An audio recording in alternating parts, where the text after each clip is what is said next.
Well, welcome back to day 3 of the 21 Days of Prayer Challenge. I'm Zach Zender, kind of your host and guide through this journey, going along with it, because I need just like you, I need more prayer in my life. I want to connect more to God. And so the question we're asking today is, what's the connection between prayer and fasting? Those two are oftentimes together. And so what is that all about? And so we're going to get to that in just a moment. It's only day 3, which means there's plenty of time for you to invite somebody to join this 21 Days of Prayer Challenge with you. You can find all the information at prayingchallenge.com. There's a guide there as well that you can print out or have on your computer that as you go along, that's going to have the companion Bible verses and the challenge and prayer prompt for the day. So what is the connection between prayer and fasting? Why are we doing this for 21 days? I don't know if you know this, but there's precedent in the Bible, in the book of Daniel, when the Jewish people were going through a difficult time. Daniel was seeking God's voice and his wisdom. And so in chapter 9, it talks about his incredible prayer life. And then in chapter 10, it says this in verse 3, this is the fasting part of it. It says, I ate no choice food, no meat or wine touched my lips, and I used no lotions at all until the 3 weeks were over.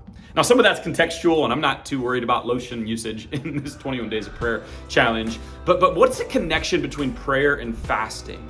And why are we doing this for 21 days? Hey, on day 1, we said that part of the reason we struggle to be in relationship with God is we struggle to hear his voice. And it's not a God problem, it's an us problem. Like, we're struggling to hear him, even though God is still speaking. And we said it's a connection issue. And I really believe it's 2 things. We're disconnected from God, we talked about that, and we're too connected to this world. And so I believe prayer and fasting are the answer for those things. How so? Well, first off, prayer, if we're disconnected from God, prayer connects us to God.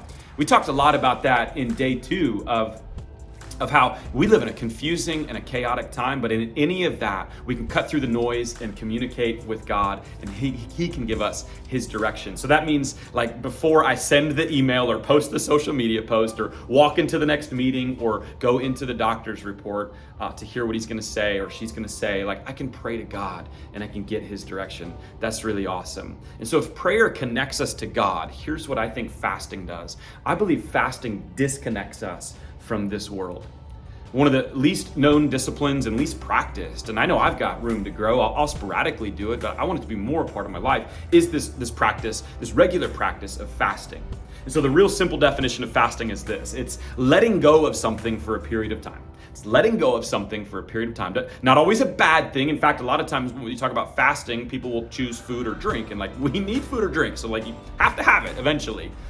So it's letting go of something so that you can hopefully see things more clearly.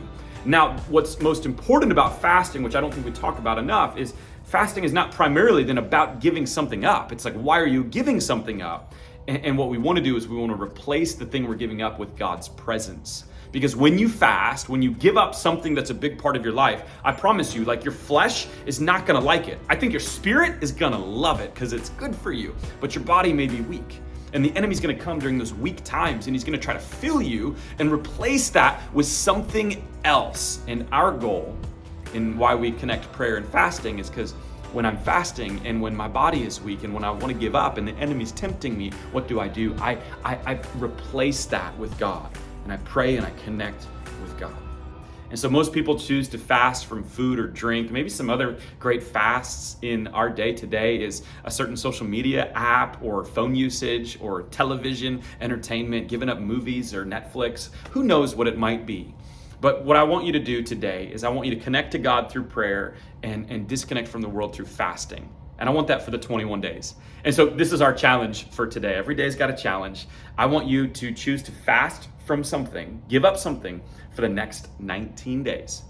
And as you're giving that thing up, I want you to replace it, of course, with prayer.